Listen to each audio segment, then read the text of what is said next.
Here we go again. Thank you for subscribing to the channel. Um, I'm happy for you guys to be here tonight. What I'm going to talk about this evening, I think it's Monday, is toxic masculinity. Toxic masculinity. It's something that is starting to be rampant in our society. First of all, the name of this channel is DEI Made Media. And first of all, the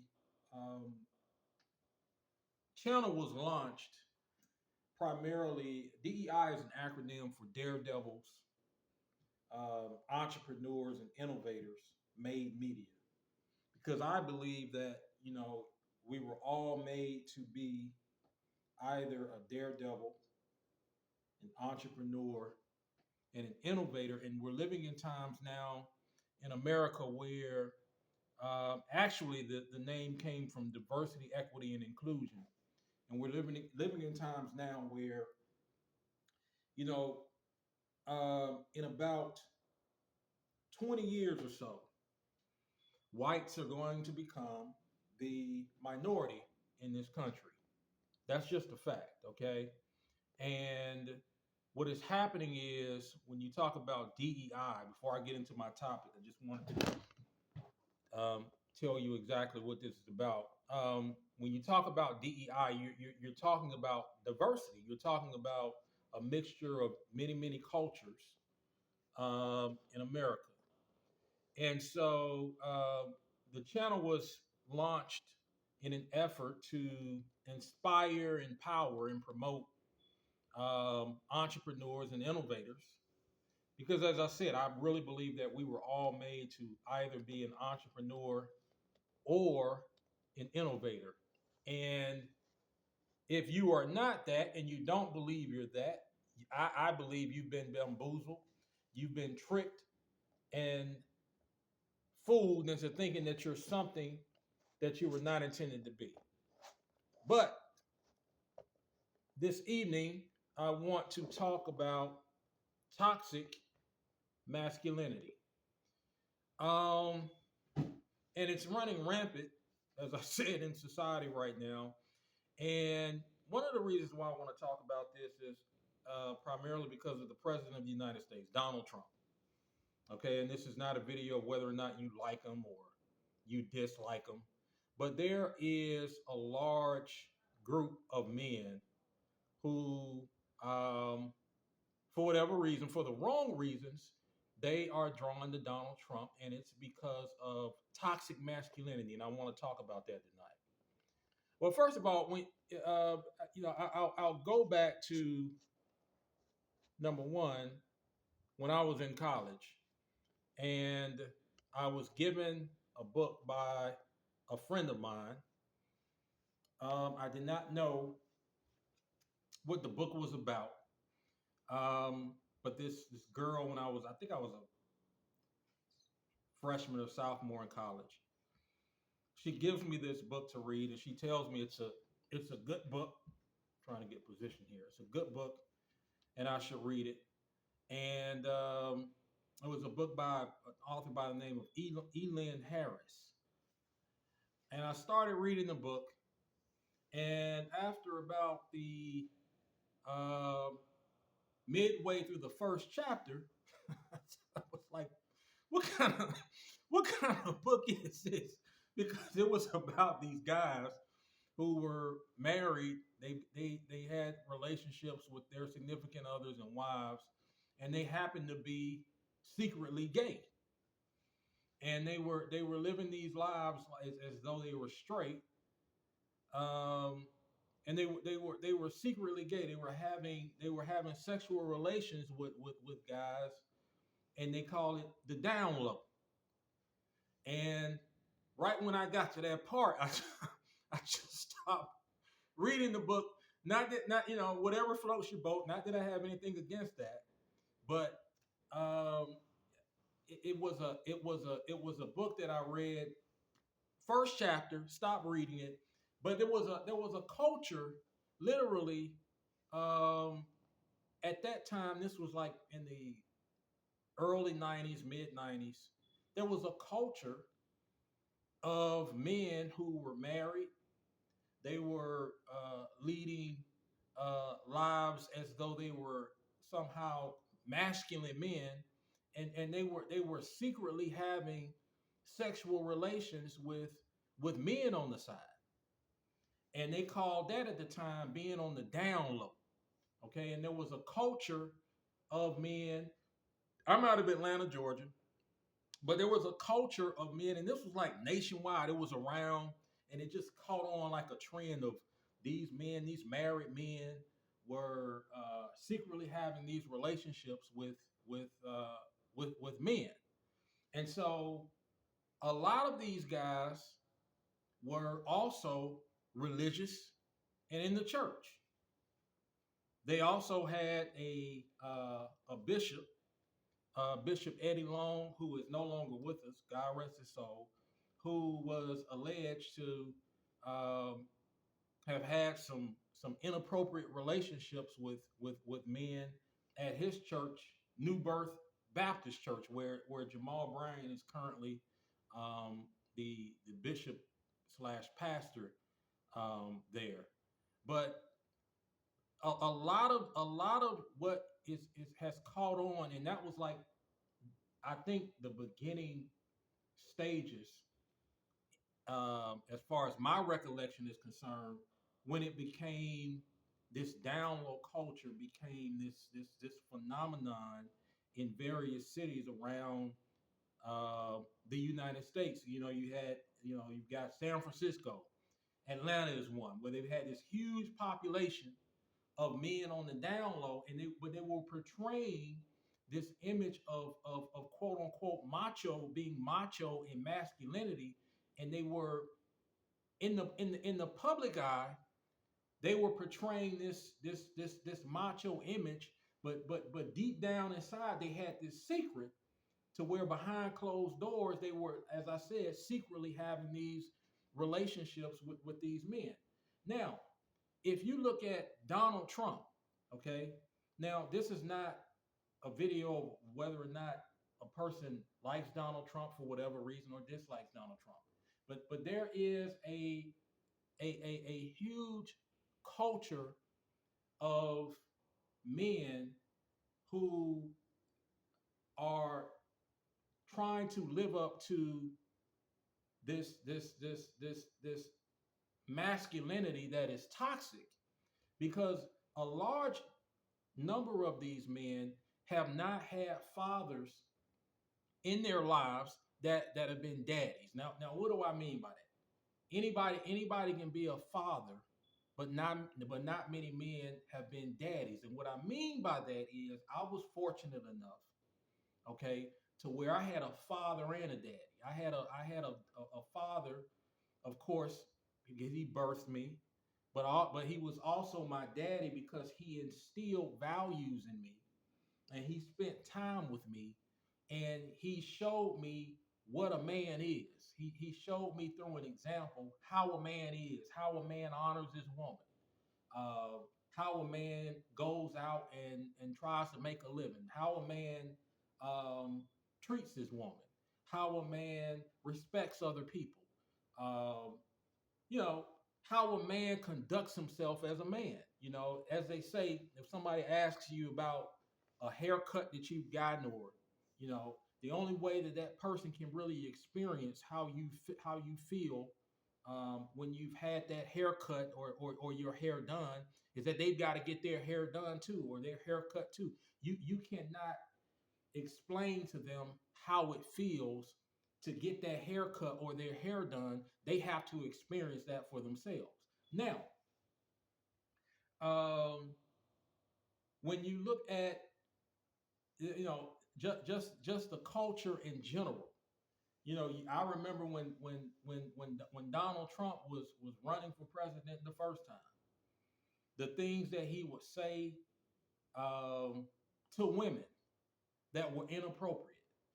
You know, the way that he would conduct himself was highly inappropriate. where, many times, if you think about it, Trump a lot of times exemplified not masculine energy, but feminine energy. So a lot of these guys who have, have this toxic masculinity, they like Trump because it allows them to cover up, in many cases, who they really are. Okay, because like I told you, there's a culture of men out there that are trying to portray and exemplify this toxic masculinity, where they don't want the cover to be pulled back on who they really are. Okay, and they're trying to literally teach a culture of men when they've had fathers in their lives who have not been daddies. A lot of these guys have even been molested. A lot of these guys have been abused, and a lot of these guys have been neglected.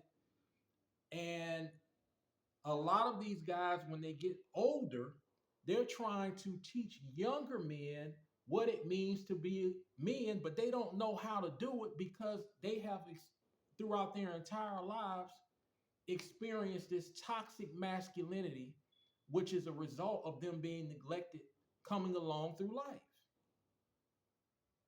Okay, even with in New Birth Baptist Church, this was going around for years and years and years. Bishop Eddie Long even had a program in his church where he was converting, or claimed he was converting, men who were gay to being straight. He had a program in his church where he was converting men. He claimed he could convert a man from being gay to straight.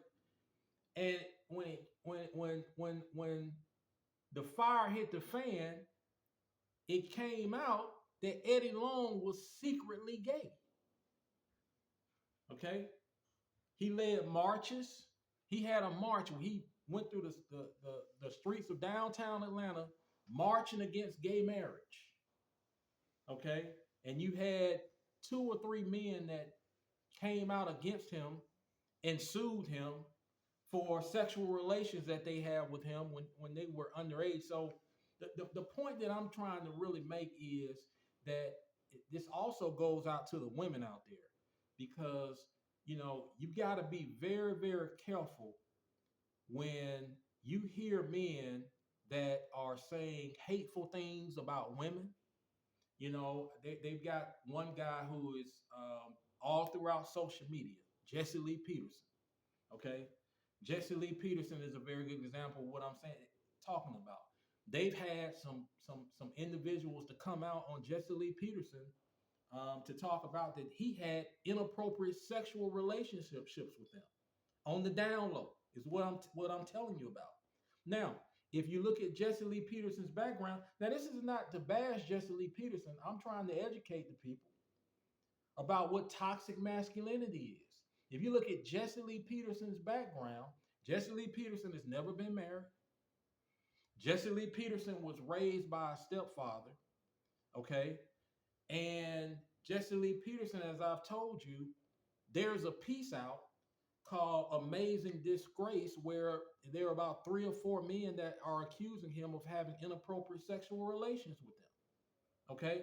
He wears t-shirts around, Jesse Lee Peterson, and has a merch line. Wears t-shirts around where he says, on the t-shirt, it says alpha male. Okay. He talks about how women are evil. Okay. As I told you, he's not married. You've never seen Jesse Lee Peterson around any woman. Okay. But yet and still, you have people that call him on his show, asking him how should they deal with their significant others in a relationship, and he's not even in a relationship, never been married. Toxic masculinity is what I'm talking about. He's an example of toxic masculinity, where you've got this toxic culture of men that literally have been neglected in their lives.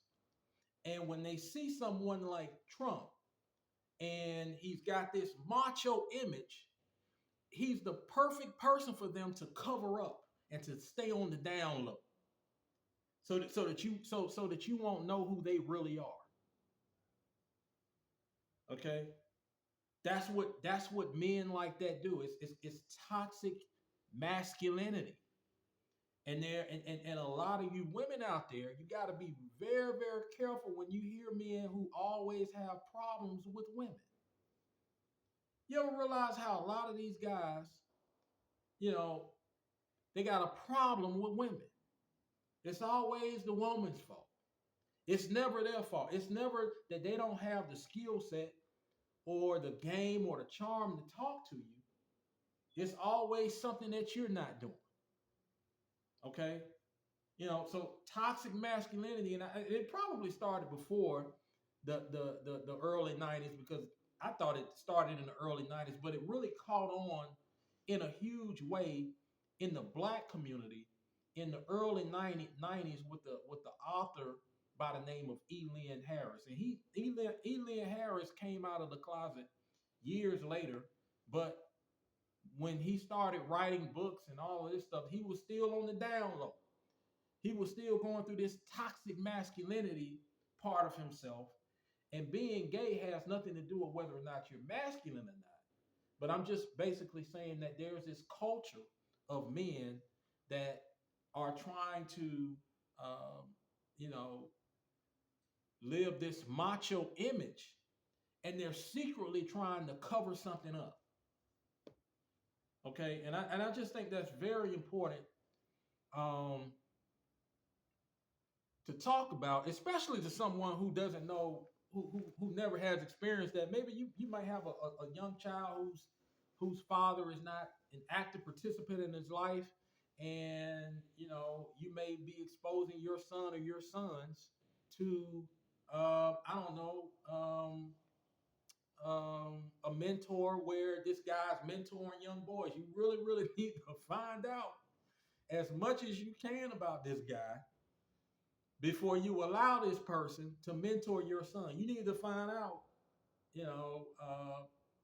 a lot about his background, because there's this culture of men, as I've told you, that are bashing women today. They're literally calling, like Jesse Lee Peterson. He literally calls women evil. He says women are toxic. Women are this. Women are, nothing ever good about a woman. It's just all bad. So, you just got to be careful. When you're dealing with anyone, especially in the culture today. Um, so, I mean, that's pretty much everything in a nutshell that I wanted to talk about. Just this toxic masculinity culture that's going on in the world today, and it's going to get worse, because it's the blind leading the blind. We live in a society today, unfortunately, where people are getting advice from people, and these people have absolutely no experience in certain areas that they're getting advice from. I mean, it's the equivalent of you wanting to learn how to drive a car from a blind man. Why would you call a person on a talk show or their show, and you're a married couple or you're in a relationship, and you're getting his advice, and you want this man or this man to counsel you on your relationship, and this guy is not even married, he's not even in a relationship. It's the blind leading the blind. So it's not all the way his fault. It's your fault as well. But you just have to really, really know who the person is that you're getting advice from, because that's very, very important. And with the internet and YouTube and all of the social media outlet chains out there, you don't know who you're talking to. So you just really, really have to know who it is that you're getting advice from. It's funny, because I just thought about this, but I think it was back in the early '70s. the show Good Times. It was one of my favorite shows. A lot of you guys know about Good Times, but Esther Rolle, who played Florida, that show initially was supposed to be about a single black woman raising three children in the ghetto. That's what it was supposed to be about, a single black woman raising three children in the ghetto. But when she read the script, Esther Rolle, because she's old school, and she came from a time when, as they say, men were men and boys were boys. She said, in order for me to accept this role as a black woman raising a family in the ghetto, you got to give me a husband. Because she was supposed to be on welfare, but it was because she was supposed to be single. But she said, you got to give me a husband. So that's how James Evans, I'm trying to think of his real name. I can't even think of his name. But that's how he got on the show. And he was really the marquee of the show. It wasn't JJ, Jimmy Walker, but it was him. But that was an example of not a toxic, not toxic masculinity, but masculinity. James Evans portrayed, masculinity to the fullest. And you just have to be real, real careful, because we're living in times now where society is trying to put, unfortunately, the woman as uh, the backbone of her community, especially the black woman. And no woman is the backbone of their community. A man is the backbone of their community, but a woman is the foundation of the community. There's a difference.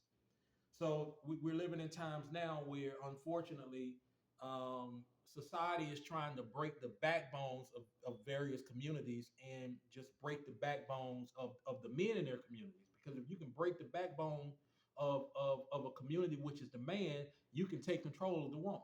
And that's exactly what's happening right now. So that's why women need to stick with their men and men need to stick with their women. And, we need to stick together and weed out all of the toxic masculinity. But just really wanted to talk about that to you guys. I know this is a channel about entrepreneurship, and it is an innovation, but we also, from time to time, will talk about, various issues that are happening and rampant in America that we've got to get a hold of before it gets out of control. So with that, hit the subscribe button if you haven't already, and share this video. But with that, I will be back definitely sooner than you think, most likely tomorrow, with another video. So with that said, you all take care. Bye-bye.